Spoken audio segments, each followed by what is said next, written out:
মুর্শিদাবাদে বাবরি মসজিদের আদলে একটি মসজিদ তৈরির ঘোষণা দিয়ে ব্যাপক আলোচনার জন্ম দিয়েছিলেন তিনি। এর জেরে তৃণমূল কংগ্রেস থেকে তাকে বহিষ্কারই করে দেন মমতা ব্যানার্জি। বহিষ্কারের পরও গেল ডিসেম্বরে সেই মসজিদের ভিত্তিপ্রস্তর স্থাপন করেন হুমায়ুন কবির। এরপর নিজেই গঠন করেন আম জনতা উন্নয়ন পার্টি নামে নতুন একটি দল। সে দলের চেয়ারম্যান হিসেবে লড়াই করলেন এবারের চরম উত্তপ্ত ভোটের মাঠে। রাজ্যের প্রধান দুই শিবির তৃণমূল এবং বিজেপিকে চ্যালেঞ্জ ছুড়ে দেওয়া হুমায়ুন কবির শেষ পর্যন্ত জিতে নিলেন নওদা রেজিনগর 2 আসনে।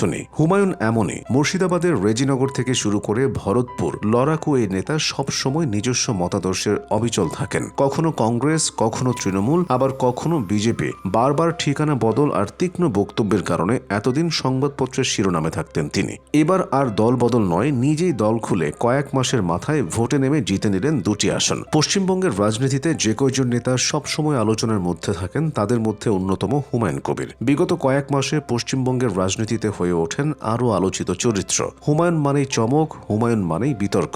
বাংলার রাজনীতিতে হুমায়ুনকে আয়ারাম গায়ারাম বললে অত্যুক্তি হবে না। রাম এসেছেন, রাম চলে গেছেন। গত 15 বছরে কংগ্রেস, তৃণমূল ও বিজেপি 3টি দলে ঘুরেছেন তিনি। 2011 সালে ছিলেন কংগ্রেসের বিধায়ক, 2016 সালে তিনি নির্দলীয় বিধায়ক, 21 সালে ফের তৃণমূলের এবং 2026 সালে আমজনতা উন্নয়ন পার্টির একমাত্র জয়ী প্রার্থী। 2025 সালের ডিসেম্বরে ভরতপুরের তৎকালীন বিধায়ক হুমায়ুনকে বহিষ্কার করেছিল তৃণমূল। দলের অবস্থানের বিপরীতে গিয়ে বাবরি মসজিদ গড়বেন বলে গো ধরেছিলেন। বহিষ্কৃত হওয়ার পরেও বেলডাঙ্গা এলাকায় বাবরি মসজিদের ভিত্তিপ্রস্তর স্থাপন করে ফেলেন। তারিখটা দেখুন, 2025 সালের 6 ডিসেম্বর। 6 ডিসেম্বর কেন? কারণ 1992 সালে এই দিনই উগ্র হিন্দুত্ববাদীরা অযোধ্যার বাবরি মসজিদটি ভেঙে ফেলে। দিনটি স্মরণ করে সেদিনই তাই মুর্শিদাবাদে নতুন বাবরি মসজিদের কাজ শুরু করেন তিনি। সেখান থেকেই জানিয়েছিলেন এবার তৃণমূলকে শিক্ষা দিতে তার নিজের দল ভোটে লড়বে, এমনকি রাজ্যের পরবর্তী মুখ্যমন্ত্রী স্থির করবেন তিনি।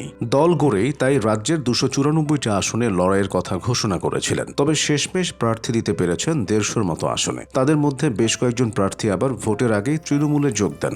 দল থেকে কেউ কেউ জানান আর ভোটেও লড়বেন না, রাজনীতিও করবেন না। বিস্ময়করভাবে হুমায়ুন নিজেও ভোটের আগে বলতে পারেননি ঠিক কতজন প্রার্থী তার বাসি প্রতীক নিয়ে লড়াই করছেন। কমিশনে দেওয়া ভোটের ফলাফল বলছে 143টি আসনে লড়াই করেছিল আমজনতা উন্নয়ন পার্টি। তার মধ্যে জয়ী প্রার্থী একজনই, হুমায়ুন। নিজেকে একগুঁয়ে দাবি করেন রাজ্যের প্রাক্তন মন্ত্রী। বলেন, আমি যেমন আমি তেমন, নইলে সাইকেল দোকানি থেকে লরি ব্যবসায়ী কিংবা অধীর চৌধুরীর অনুগামী থেকে মন্ত্রী হওয়া হতো না। ঠিকই তো, এই জন্যই স্রোতের বিপরীতে হেঁটে বারবার দলবদল বা বহিষ্কার করেও তাকে রাজনীতি থেকে সরানো যায়নি, বরং প্রতিবার তিনি নতুন শক্তি নিয়ে ফিরে এসেছেন। নিজের 2 আসনেই জয়লাভ করে স্বতন্ত্র অবস্থানটার গুরুত্বটাও বুঝিয়ে দিলেন। রাজনৈতিক ভবিষ্যৎ যাই হোক না কেন, পশ্চিমবঙ্গ, বিশেষ করে মুর্শিদাবাদের রাজনীতিতে হুমায়ুন কবির একটি অবিচ্ছেদ্য নাম। হুমায়ুন কবিরের জন্ম 1963 সালের 3রা জানুয়ারি মুর্শিদাবাদ জেলার শক্তিপুর থানার অন্তর্গত নারকেলবাড়ি গ্রামে। পিতা প্রয়াত জহিরুদ্দিন ছিলেন কৃষক, ফলে হুমায়ুনের শৈশব কেটেছে সাধারণ গ্রামীণ পরিবেশে। ছোটবেলা থেকেই গ্রামীণ মানুষের দুঃখ দুর্দশা কাছ থেকে দেখার কারণে